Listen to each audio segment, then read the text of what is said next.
الحمد للہ رب العالمین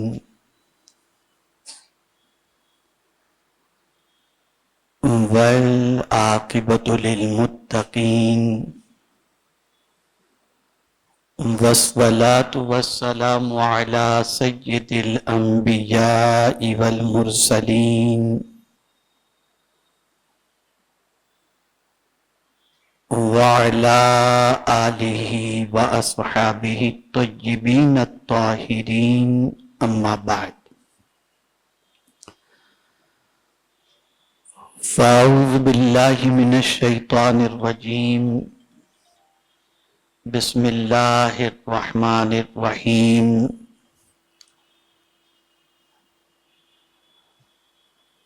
لقد کان لکم فی رسول اللہ اسوۃ حسنہ صدق اللہ العظیم۔ قابل قدر علماء ذوی الاحترام،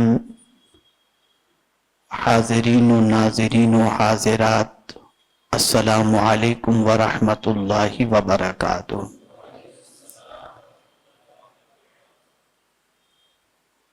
آیہ کریمہ کے جس حصے کی تلاوت کا میں نے شرف حاصل کیا، اس سے متعلق کچھ معروضات پیش کرنے سے پہلے آقا کریم رؤوف الرحیم علیہ التحیۃ والتسلیم کی بارگاہ بے کس پناہ میں جس طریقے سے میں پڑھاؤں، عقیدت و محبت میں ڈوب کر اسی طریقے سے درود و سلام کا نذرانہ پیش کریں۔ الصلاۃ والسلام علیک یا رسول اللہ، الصلاۃ والسلام علیک یا حبیب اللہ، الصلاۃ والسلام علیک یا نبی اللہ، الصلاۃ والسلام علیک یا نور اللہ، وعلی آلک واصحابک یا حبیب اللہ، صلی اللہ تعالی علیہ وسلم۔ میرے پیارے آقا صلی اللہ تعالی علیہ وسلم کے پیارے دیوانوں، آج کے دور کی سب سے بڑی ضرورت یہ ہے کہ تعلق بالرسول بھی مضبوط ہو اور آقا کریم صلی اللہ تعالی علیہ وسلم سے متعلق ہماری معلومات کے اندر بھی اضافہ ہو۔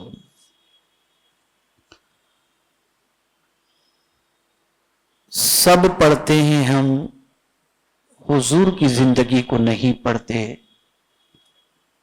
اور نہ پڑھنے کا نقصان سب سے بڑا یہ ہے کہ آقا کریم صلی اللہ تعالی علیہ وسلم کے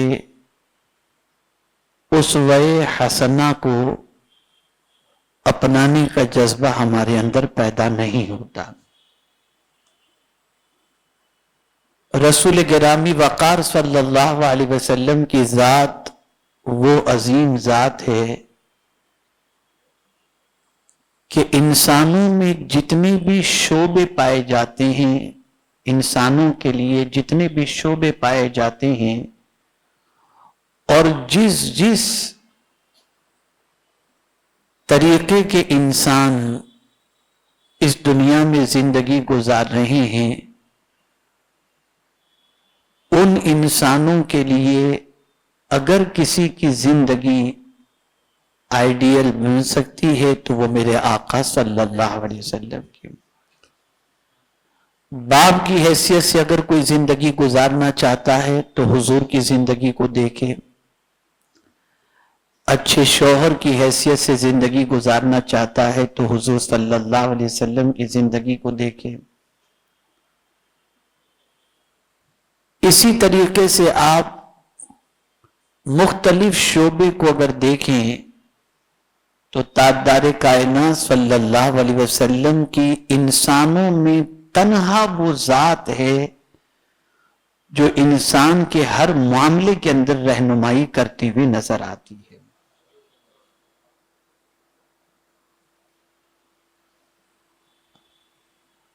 آج کی میری گفتگو کا موضوع تاجدار کائنات ارواحنا فداہ صلی اللہ علیہ وسلم ایک عظیم سیاسی مفکر۔ مجھے آپ کو یہ بتانے کی کوشش کرنی ہے اپنی بساط پر کہ آقا کریم رؤوف الرحیم علیہ التحیۃ والتسلیم کتنے عظیم سیاسی مفکر تھے۔ لفظ سیاست زبان پر آتے ہی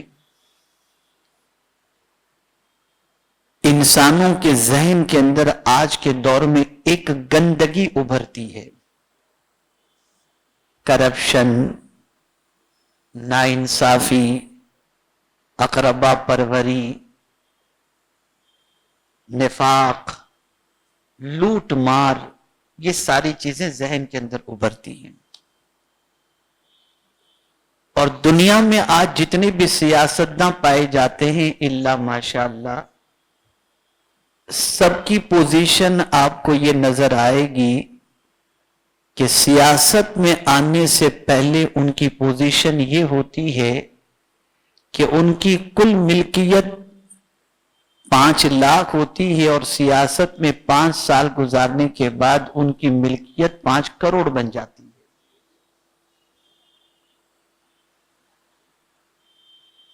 سیاست کس لیے ہے؟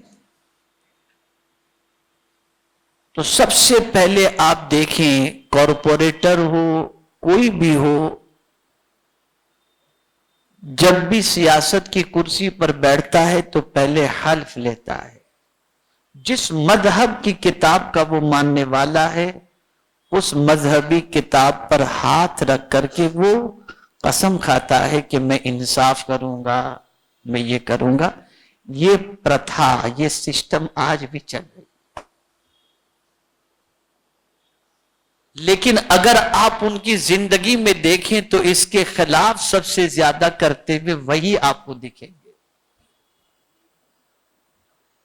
لیکن جب پیغمبر رحمت صلی اللہ علیہ وسلم کی حیات طیبہ کا مطالعہ کرتے ہیں تو عقل دنگ رہ جاتی ہے کہ رسول رحمت صلی اللہ تعالی علیہ وسلم نے جو اپنی زندگی کے 10 سالہ سیاسی گزارے، اس لیے کہ اسلامی ریاست کی تشکیل مدینہ منورہ میں ہوئی اور وہیں پر پیغمبر رحمت صلی اللہ علیہ وسلم نے قانون الہی اور رسول اعظم صلی اللہ علیہ وسلم نے ایک بہترین حکومت کے سلسلے میں آقا کریم صلی اللہ علیہ وسلم نے پیش قدمی فرمائی۔ اب آپ اندازہ لگائیں، آقا کریم صلی اللہ تعالی علیہ وسلم نے جب اسلامی ریاست کی بنیاد رکھی تو سب سے پہلے کس چیز پر رسول اعظم نے توجہ فرمائی اور توجہ دلائی؟ وہ پہلی چیز تھی ان الحکم الا للہ،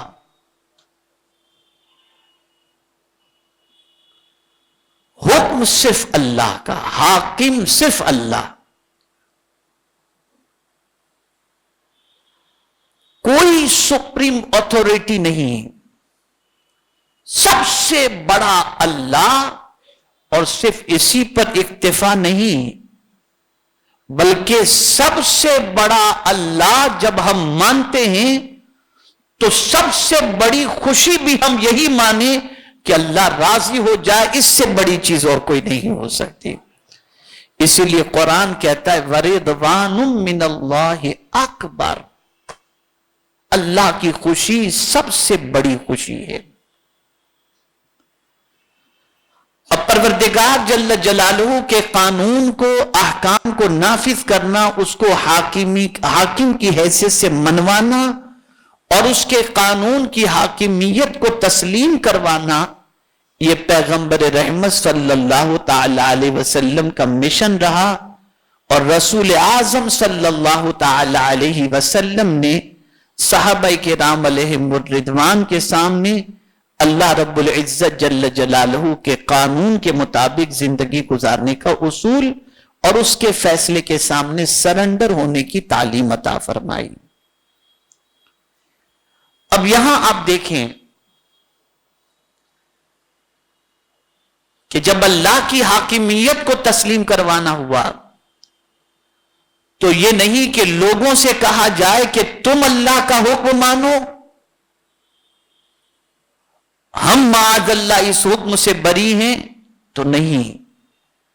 میرے رب کی شان یہ ہے کہ قانون بھی اللہ نے جتنے عطا فرمائے پیغمبر رحمت صلی اللہ تعالی علیہ وسلم کی حیات طیبہ کے مختلف گوشے جب سامنے آتے گئے، قانون اسی طریقے سے بنتے چلے گئے۔ اب میں آپ کو عدل کے بارے میں بتاؤں۔ حضور اس فرش گیتی پر تشریف لائے تو آپ جانتے ہیں دائی حلیمہ کے ایک پستان سے دودھ پیتے تھے اور دوسرا پستان اپنے بھائیوں کے لیے چھوڑ دیتے تھے۔ تو اعلی حضرت اسی کو کہتے ہیں بھائیوں کے لیے ترک پستان کریں، بچپنے کی عدالت پہ لاکھوں سلام۔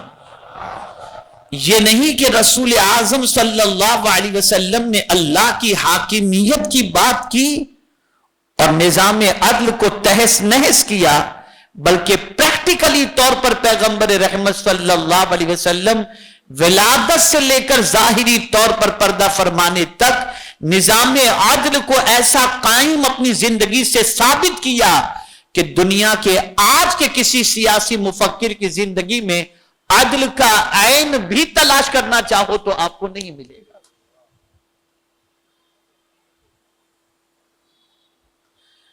قانون بتانا اور ہے اور قانون پر عمل کرنا اور ہے۔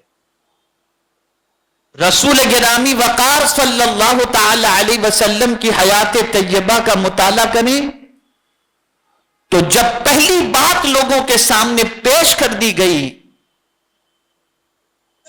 اور اس کے بعد جب سب کو یہ باور کرا دیا گیا کہ اللہ کے قانون کے سامنے سرنڈر ہونا ہے، چاہے وہ تمہیں اچھا لگے یا نہ لگے، اور اس کی زد میں شاہ آ جائے یا غریب آ جائے، امیر آ جائے یا فقیر آ جائے، کسے باشد قانون چلے گا تو خدا کا قانون چلے گا۔ چنانچہ دیکھتے دیکھتے اللہ عز و جل کے قانون پر سر نگو ہونے والوں کی تعداد بڑھتی چلی گئی، اور ظاہر سی بات ہے آپ رسول رحمت صلی اللہ علیہ وسلم کی حیات طیبہ کے ان ابتدائی سالوں کی زندگی کا جائزہ لیجئے جو مدینہ منورہ کے ہیں، تو مدینہ منورہ پہنچ کر ایک اسلامی ریاست کے قیام کے سلسلے میں پہلی چیز تو یہ رہی، لیکن اس کے بعد رسول اعظم صلی اللہ علیہ وسلم نے کیا کیا تو آپ کو حیرت ہوگی۔ نماز تو ہجرت سے پہلے اللہ کے رسول صلی اللہ علیہ وسلم کو معراج کے تحفے کی شکل میں دے دی گئی تھی، لیکن مدینہ منورہ پہنچنے کے بعد نماز کا سسٹم زندہ رکھا گیا، لیکن ابھی نہ روزہ ہے، نہ حج ہے، نہ زکوٰۃ ہے، بلکہ سب سے پہلے پیغمبر رحمت صلی اللہ علیہ وسلم نے عقد مواخات انصار و مہاجرین کے درمیان قائم کر کے مسلمانوں کے درمیان ایک یونٹی کا بلاک قائم فرمایا،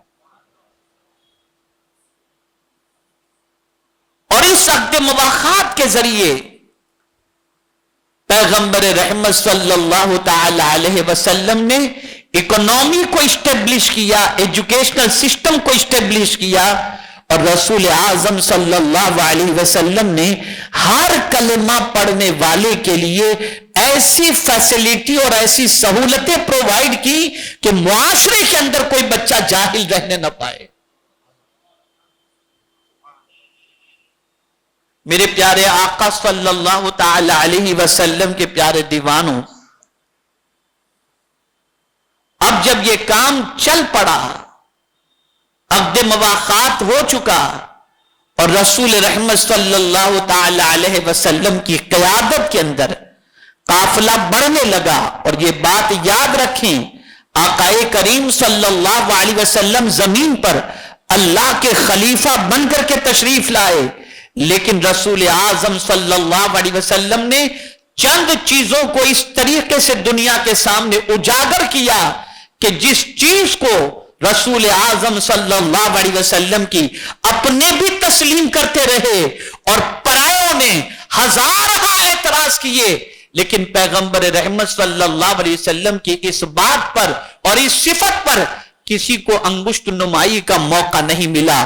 وہ صفت کون سی تھی؟ صادق کی صفت تھی، وعد الانباد کی صفت تھی اور امین کی صفت تھی کہ رسول اعظم صلی اللہ علیہ وسلم نے دنیا کے سامنے سچائی پیش فرمائی اور سچ کے دامن کو تھامنے کا حکم دیا، اور پیغمبر رحمت صلی اللہ علیہ وسلم نے عملی طور پر اپنی زندگی کو ایک سچے انسان کی زندگی کی حیثیت سے دنیا کے سامنے پیش فرمایا. اسی طریقے سے وعدہ کیا تو رسول اعظم نے اس کی وفا بھی فرمائی. اور تیسری چیز، میرے آقا صلی اللہ علیہ وسلم نے امانت میں کبھی خیانت نہیں فرمائی، بلکہ پوری زندگی میرے آقا صلی اللہ علیہ وسلم نے ایک امین کی حیثیت سے اپنی زندگی کو لوگوں کے سامنے پیش فرمایا. میرے پیارے آقا صلی اللہ تعالی علیہ وسلم کے پیارے دیوانوں، اب رسول اعظم صلی اللہ علیہ وسلم کو نظام چلانا ہے، اور سیاست اسی کو کہتے ہیں کہ معاشرتی نظام اور خلق خدا کے فائدے کے لیے ایسا نظام قائم کیا جائے جس کی وجہ سے مخلوق امن کے ساتھ، رعایا امن کے ساتھ اپنی دنیا بھی بہتر کر سکے اور اپنی آخرت بھی بہتر کر سکے. تو ظاہر سی بات ہے کہ کسی نظام کو چلانے کے لیے ایک ٹیم کی ضرورت ہوتی ہے، اور رسول اعظم صلی اللہ علیہ وسلم چونکہ قیامت تک کے لیے مومنین کے لیے آئیڈیل بن کر تشریف لائے، نمونہ بن کر تشریف لائے، جیسا کہ قرآن شریف میں فرمایا لمن کان یرجو اللہ والیوم الآخر. یعنی حضور کس کے لیے آئیڈیل ہے؟ جو اللہ سے ملنے کی امید رکھتا ہے اور آخرت پر ایمان رکھتا ہے اور اللہ کا ذکر کثرت سے کرتا ہے. وہ اگر کسی کو نمونہ بنائے گا تو پیغمبر رحمت صلی اللہ علیہ وسلم کو نمونہ بنائے گا. اب نظام چلانا ہے تو سوسائٹی میں مختلف قسم کے افراد رہتے ہیں، مختلف مینٹلٹی ہوتی ہے، مختلف سوچ ہوتی ہے، مختلف طرز حیات ہوتا ہے، مختلف طرز زندگی ہوتی ہے. یہ ساری چیزیں ہوتی ہیں، اور ظاہر سی بات ہے کہ سوسائٹی کے اندر پڑھے لکھے بھی ہوتے ہیں، ان پڑھ بھی ہوتے ہیں، اور قیامت تک کے لیے چونکہ ایک نظام کو چلانے کے لیے رسول اعظم کو آئیڈیل بنایا گیا ہے، تو اب قیامت تک آنے والے لوگ اگر اپنی سیاسی زندگی کو سنوارنا چاہتے ہوں تو پیغمبر رحمت صلی اللہ علیہ وسلم کی زندگی کو دیکھ لیں. تو اب نظام چلانے کے لیے قرآن کی طرف سے حکم آیا وَأَمْرُهُمْ شُورَى بَيْنَهُمْ، مشورے کا حکم آیا. ایک ایڈوائزر کمیٹی تشکیل دی جائے.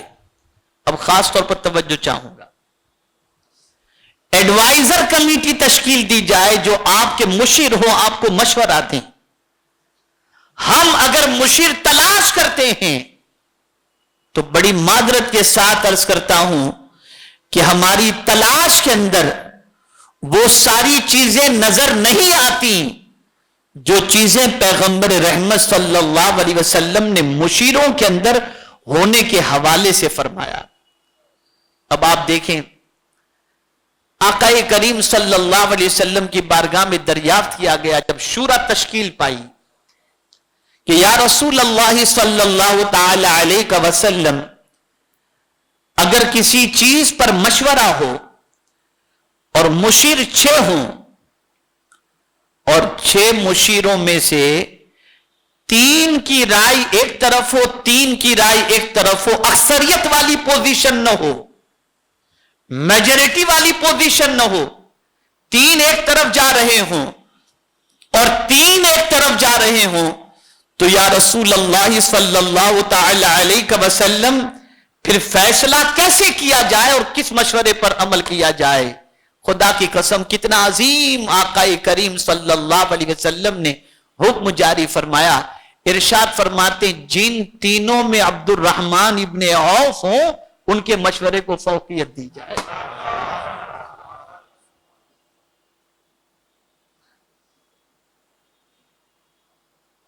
آپ اندازہ لگائیں یہ فوقیت کے لیے ان کے نام کو رسول اعظم صلی اللہ علیہ وسلم نے کیوں ترجیح دی؟ تو آپ کو پتا چلے گا علم کے اعتبار سے سخاوت کے اعتبار سے ہر اعتبار سے اگر آپ دیکھیں تو حضرت عبد الرحمن ابن عوف رضی اللہ تعالیٰ عنہ بہت عرف و اعلیٰ نظر آتے تھے. تو 6 لوگوں میں جہاں 3 میں ایسے لوگ ہوں کہ ان تینوں میں کوئی بہت باصلاحیت با کردار بے غرض آدمی ہو تو اس پلڑے کو وزنی سمجھ کر اس کی بات کو قبول کر لی جائے. یہاں ایک اور بات عرض کروں. امام اعظم ابو حنیفہ رحمت اللہ تعالی علیہ فرماتے ہیں کہ اگر مشورہ لینا ہو تو کسی تنگ دست اور فقیر سے کبھی مشورہ مت لینا، منع فرمایا. اس لیے کہ جب وہ مشورہ دے گا تو اس مشورے کے اندر بھی سوچے گا کہ میرا کتنا فائدہ ہوگا، چونکہ تنگ دست ہے. تنگ دست ہے. اگر آپ مجلس مشاورت کے اصول کا جائزہ قرآن و حدیث کی روشنی میں لیں تو آپ کو پتا چلے گا کہ اللہ اکبر کس طریقے سے مجلس شورا کا سرکار صلی اللہ علیہ وسلم نے قیام عمل میں لائے تھے اور پھر رسول اعظم صلی اللہ علیہ وسلم کے مشیر کتنے عظیم تھے. یہی وجہ ہے کہ کسی نے مولا علی کرم اللہ تعالی وجہہ الکریم سے پوچھا کہ امیر المؤمنین یہ تو بتائیں کہ فاروق اعظم عثمان غنی اور صدیق اکبر رضی اللہ تعالی عنہم کے دور پاک میں جتنی فتوحات ہوئیں اتنی فتوحات آپ کے دور میں کیوں نہیں ہوئیں؟ جب آپ نے ارشاد فرمایا ان کو مشورہ دینے والے ہم تھے اور ہمیں مشورہ دینے والے تم ہو. اندازہ لگائیں آپ مشیر کا کتنا اہم رول ہوتا ہے. اسی لیے فرمایا گیا کہ مشیر جب اس سے مشورہ لیا جائے تو در حقیقت مشورہ بھی ایک امانت ہے، اس میں خیانت نہ ہونی چاہیے. جو مشورہ لیا جائے صحیح مشورہ فوری طور پر پیش کرنا چاہیے جو اس کی سمجھ میں آ رہا ہے کہ یہ صحیح ہے. تو رسول اعظم صلی اللہ علیہ وسلم نے ایک مجلس مشاورت قائم فرمایا، یہاں تک کہ غزوہ احد کے موقع پر حضور کی رائے کچھ اور تھی اور صحابہ کی رائے کچھ اور تھی اور مجلس شورا کی رائے کچھ اور تھی. حضور نے مجلس شورا کی رائے کو فوقیت دی، اپنی رائے کو سرکار صلی اللہ علیہ وسلم نے چھوڑ دیا. ایک نظام قائم کرنا، ایک سسٹم قائم کرنا ہے. تو رسول رحمت صلی اللہ علیہ وسلم نے مجلس مشاورت رکھی اور اس طریقے سے آقا کریم صلی اللہ تعالی علیہ وسلم نظام کو آگے بڑھاتے رہے. اسی طریقے سے آپ دیکھیں عدل،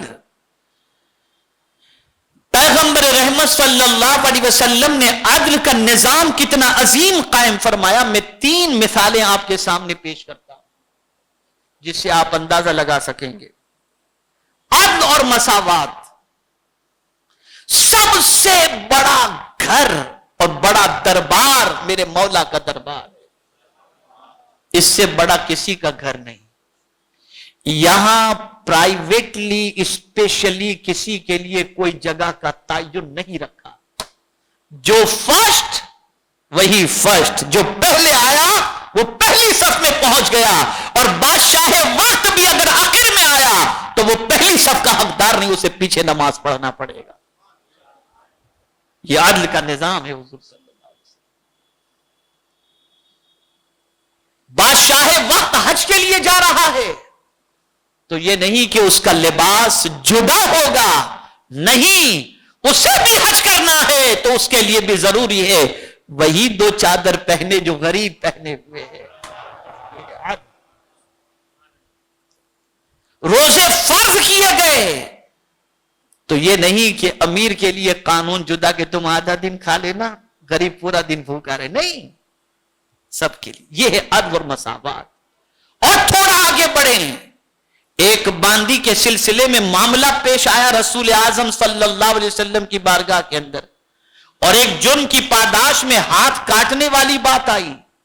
تو آپ جانتے ہیں حضرت اسامہ ابن زید رضی اللہ تعالیٰ عنہ کو حضور کی بارگاہ میں سفارشی بنا کر کے بھیجا گیا کہ جا کر کے تم سفارش کر دو کہ یہ فلاں کی باندی ہے. ذرا جیسے ہی وہ پہنچ کر سفارش کیے تو سرکار صلی اللہ علیہ وسلم نے فرمایا یہ باندی کی بات تو چھوڑو، اگر حدود اللہ کے سلسلے میں اگر فاطمہ بنت محمد ہوتی تب بھی اس کے لیے میں وہی حکم دیتا جو قرآن کا حکم موجود ہے.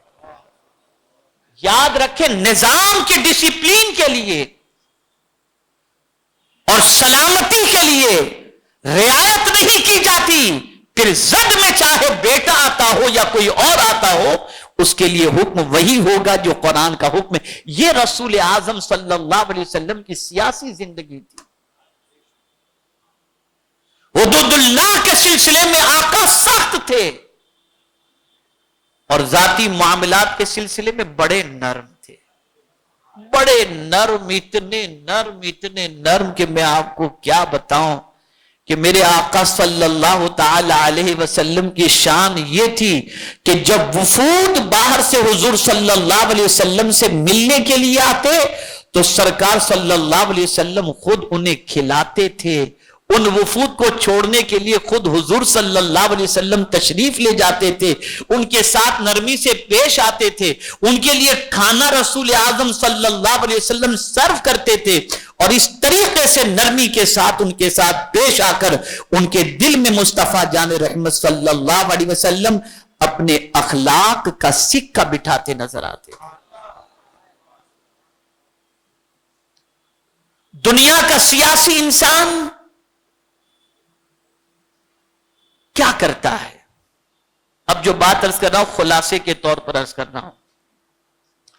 دنیا کا سیاستداں وہ صرف کرسی پر بیٹھے گا، پارلیمنٹ ہاؤس میں بیٹھے گا، اقتدار کی کرسی پر بیٹھے گا، پیپر سائن کرے گا، ختم.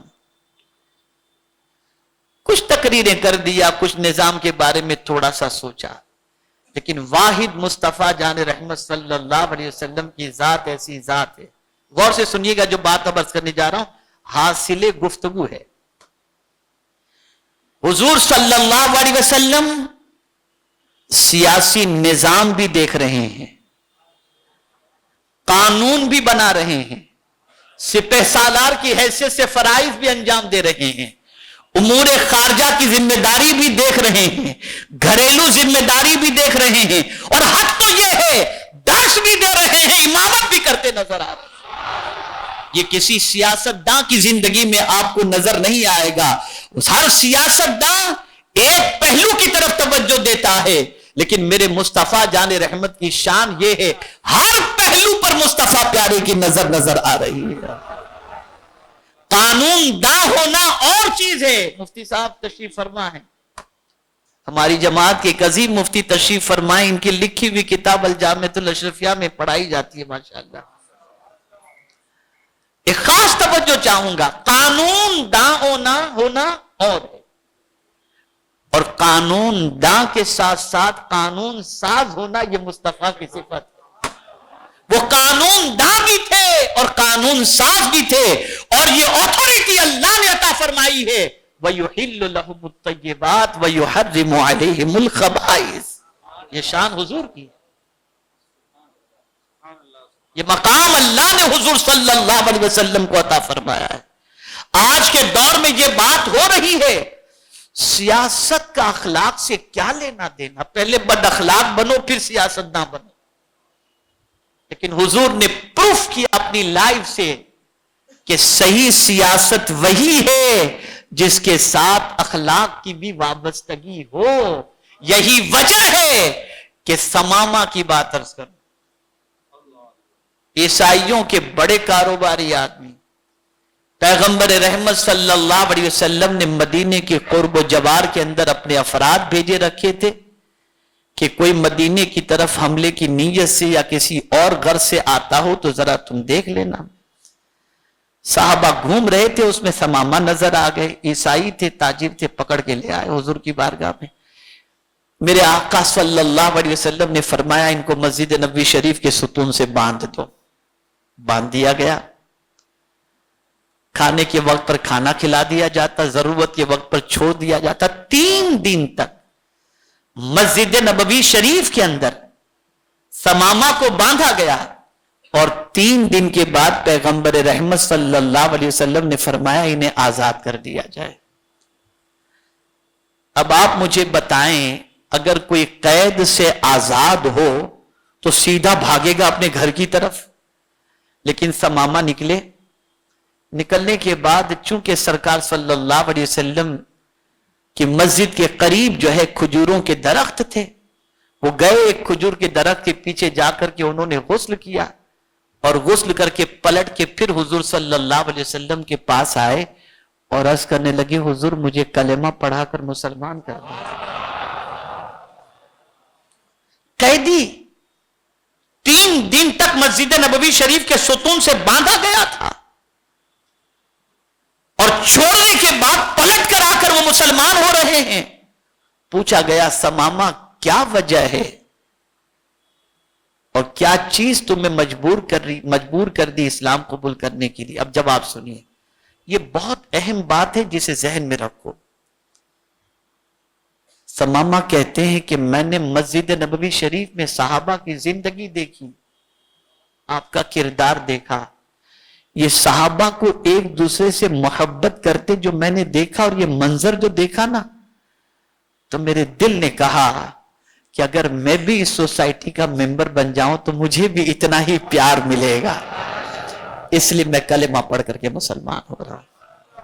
آپ اندازہ لگائیں، ایک رسول اعظم صلی اللہ تعالی علیہ وسلم نے اس طریقے کا انوائرمنٹ کریٹ کیا تھا جہاں نفرت نام کی چیز نہیں تھی، محبت محبت اور محبت ہی تھی۔